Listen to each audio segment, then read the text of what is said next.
నమస్తే, welcome to our channel SR9 TV Telugu. మన channel subscribe చేయండి, లైక్ చేయండి, షేర్ చేయండి, కామెంట్ చేయండి. ప్లీజ్ సపోర్ట్ మీ. మన ఆరోగ్యం మన చేతుల్లోని ఈరోజు ప్రోగ్రాం. 50 సంవత్సరాలు దాటిన తర్వాత ప్రతి వ్యక్తికి వస్తున్నట్టు ఎక్కువ మందికి ఎక్కువ పర్సెంటేజ్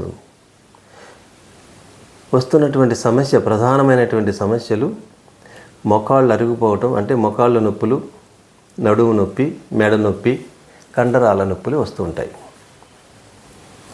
అంటే 50 ఇయర్స్ దాటగానే సహజంగా ఎక్కువ మందికి లేడీస్కి వస్తుంది. ఇప్పుడు జెంట్స్ కూడా ఎక్కువైంది. జెంట్స్లో నడుము నొప్పి, మొకాళ్ళ నొప్పులు వచ్చినాయి. మన తల్లిదండ్రులు చూసుకున్నట్లయితే మన తల్లిదండ్రులకి అసలు మొకాళ్ళ నొప్పులు తెలియదు, నడుము నొప్పి తెలియదు. ఏవైనా దెబ్బలు తగిలినా కింద పడినా మాత్రమే నడుము నొప్పి వచ్చేది వారికి. ఎంత పెద్ద పెద్ద పనులైనా చేసేవారు. వారు పడిన కష్టం మనం ఎప్పుడు అందులో 10% కూడా మనకు శారీరక కష్టం ఉండదు. మనకి మన తల్లిదండ్రుల కంటే ముందు తరం చూసుకుంటే మన తాతయ్య, నానమ్మలు వారు ఎంత కష్టపడ్డారు. వారికి ఎటువంటి సమస్యలు లేవు. వారికి నడుము నొప్పి అంటే తెలియదు, బీపీ తెలియదు, షుగర్ తెలియదు. ఎంతెంత బరువులు ఎత్తేవారు. ఎవరి సహాయం లేకుండానే 50 కేజీలు ధాన్యం బస్తాని, బియ్యం బస్తాని సింగిల్గా పైకి లేపేవారు. అంత శారీరక బలము, అంత కండరాల బలం ఉండేది. కానీ ఇప్పుడు మనం 25 కేజీలు రైస్ బ్యాగ్ని తీసుకొచ్చి ఫస్ట్ ఫ్లోర్కి ఎక్కాలంటే నానా అవస్థలు, కష్టాలు పడుతూ ఉంటాం. మొకాళ్ళ నొప్పులు మనం సెకండ్ ఫ్లోర్ ఎక్కలేము. ఒకసారి ఎక్కుతాం, 2 సార్లు ఎక్కుతాం, 3వసారి ఎక్కలేము. ఇది మన పరిస్థితి. అంటే దీనికి కారణం ఏంటి? సరైనటువంటి కాల్షియం మన శరీరానికి అందకపోవటమే దీనికి కారణం. వారు తీసుకున్నటువంటి ఆహారపు అలవాట్లు వేరు, ఇప్పుడు మనం తింటున్నటువంటి ఆహారపు అలవాట్లు వేరు. ప్రధానంగా ఆహారమే. మనం తీసుకునే ఆహారంలో కాల్షియం సరిపడా లేకపోవటమే మన ఎముకలు పటిష్టంగా లేవు, మన కండరాలు బలంగా లేవు. అందువల్ల మొకాళ్ళ నొప్పులు, కాళ్ళు నొప్పులు వస్తున్నాయి. దీని ప్రధాన కారణం మనం ప్రతిరోజు ఉపయోగించేటువంటి ఆయిల్, వంట నూనె. దీనికి కారణం మనం ప్రతిరోజు ఉపయోగించేటువంటి పాలు, పెరుగు. పాలు కల్తీ. పాలు ఎట్లా ఉంటాయి? చాలా కల్తీ. ఇవన్నీ పౌడర్తో తయారు. మనం వాడేటువంటి ప్యాకెట్లు కంపెనీ బ్రాండెడ్ ప్యాకెట్లే, కానీ ఆ ప్యాకెట్లు పాలు ఎలా తయారు చేస్తారు? ఆవుల నుంచి, బర్రెల నుంచి, గేదెల నుంచి సేకరించినటువంటి పాలు చాలా తక్కువ.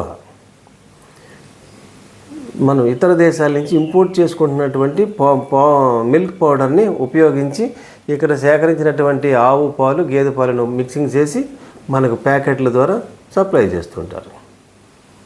అందువల్ల అందులో కాల్షియం చాలా తక్కువగా ఉంటుంది. మనం మరీ ముఖ్యంగా మన వంటకు ఉపయోగించేటువంటి ఆయిల్ ఏం వాడుతుంది? ఇప్పుడు మనం సన్ఫ్లవర్ ఎక్కువ వాడే ఆయిల్ సన్ఫ్లవర్, తర్వాత పల్లీలు. ఆ 2 ఆయిల్లోనూ కాల్షియం అనేది లేదు. తర్వాత వాడేది మనం రైస్. ఈ రైస్లో కూడా సరిపడా కాల్షియం మన శరీరానికి అందట్లేదు.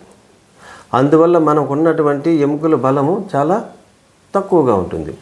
వయసు రీత్యా 50 సంవత్సరాల వరకు సరిపోతుంది. 50 సంవత్సరాలు దాటగానే ఎముకలు మెత్తబడిపోతాయి.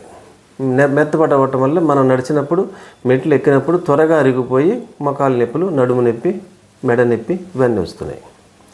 మరి ఇవన్నీ రాకుండా ఉండాలంటే మన శరీరానికి కావలసినంత కాల్షియం కావాలి. మన పూర్వం మన చూడండి, మన తల్లిదండ్రులు వాడినటువంటి ఆయిల్కి సన్ఫ్లవర్ వారికి తెలియదు. సన్ఫ్లవర్ ఎలా తయారు చేస్తారు? పొద్దుతిరుగుడు గింజల నుంచి సన్ఫ్లవర్ ఆయిల్ తయారు చేస్తారు. అది కూడా కల్తీ అనుకోండి, అది కూడా ప్యూర్ కాదు. ఇప్పుడు మనం వాడేటువంటి పల్లీల నూనె కూడా ప్యూర్ కాదు, అది కల్తీయే. కల్తీ దేంతో తయారు చేస్తారంటే కాటన్ ఆయిల్. పత్తి గింజలు ఉంటాయి కదా, పత్తిని వాడినప్పుడు అందులో తీసినటువంటి గింజల నుంచి ఆయిల్ తీసి ఇందులో మిక్సింగ్ కొట్టేసి మనకి సన్ఫ్లవర్ ఆయిల్ అని, పల్లి ఆయిల్ అని మనకి అమ్ముతూ ఉంటారు. స్వచ్ఛమైన పల్లి నూనెలు అమ్మటం సాధ్యం కాదు. ఇప్పుడున్నటువంటి రేటుకి అది సాధ్యం కాదు, ఏ కంపెనీకి సాధ్యం కాదు. అలాగే సన్ఫ్లవర్ కూడా అంతే. మన తల్లిదండ్రులకు వాడేటువంటి నూనె ఏంటి? నువ్వుల నూనె వాడేవారు. మన తాతయ్య, నానమ్మలు కూడా పూర్తిగా నువ్వుల నూనె వాడేవారు. సన్ఫ్లవర్ అనేది వారికి తెలియదు. అందుకని వారికి కావాల్సినటువంటి కాల్షియం పుష్కలంగా ఉండేది నువ్వుల నూనె వల్ల. వారు వాడినటువంటి ప్రతిరోజు వాడినటువంటి పాలు పెరుగు స్వచ్ఛమైన గేదె పాలు, అలా ప్యాకెట్ పాలు అనేది వారికి తెలియదు, మిల్క్ పౌడర్ అనేది వారికి తెలియదు. అందుచేత వారికి నెయ్యి, స్వచ్ఛమైన నెయ్యి, స్వచ్ఛమైన పాలు, స్వచ్ఛమైన పెరుగు. అందువల్ల ఏంటి, శరీరానికి కావలసిన దానికంటే ఎక్కువ మోతాదులో వారికి కాల్షియం లభించేది. తద్వారా వారి ఎముక బలము, కండరాల బలం అంత పటిష్టంగా ఉండేది. ఎంత దూరం నడిచినా, ఏ పని చేసినా, ఎంత కష్టమైన బరువులు ఎత్తినా వారికి మొక్కల నొప్పులు కానీ నడుము నొప్పి కానీ ఏం వచ్చేది కాదు, అలసిపోయేవారు కాదు. మన చిన్న చిన్న పనులకి అలసిపోతాం. దానికి కారణం కాల్షియం. ఇప్పుడు మన కాల్షియం రావాలంటే మనం ఏం చేయాలి, మన ఆహారపు అలవాట్లను కొద్దిగా మార్చుకోవాలి. ఇప్పుడు మనం తీసుకుంటున్నటువంటి ఆహారం అలవాటును కొద్దిగా మార్చుకుంటే సరిపోతుంది. అంటే మనము సన్ఫ్లవర్కి ఆల్రెడీ అలవాటు పడిపోయాము, పల్లీల నూనెకి అలవాటు పడ్డాము. వాటి స్థానంలో ప్రతి నెలలో ఒక్కసారైనా నువ్వుల నూనె ప్యాకెట్ని వాడాలి. స్వచ్ఛమైన నువ్వుల నూనెని వాడినట్లయితే మనకి కాల్షియం లభిస్తుంది. స్వచ్ఛమైన పాలు పెరుగు మనకి ఎలాగ అందుబాటులో లేదు కాబట్టి ఆ ప్లేస్లో నువ్వుల నూనె తీసుకుంటే మనకి కాల్షియం పుష్కలంగా లభిస్తుంది. అవి మనకి నువ్వుల నూనె, స్వచ్ఛమైన నూనె మనకు లభించినప్పుడు ఏం చేయాలి, ప్రతిరోజు నువ్వులను తీసుకోవడం అలవాటు చేసుకోవాలి. నువ్వుల ఉండలు ఉంటాయి, బెల్లంతో తయారు చేసినటువంటి నువ్వుల ఉండలు ఉంటాయి కాబట్టి ప్రతిరోజు 2 నువ్వుల ఉండలను కనుక తిన్నట్లయితే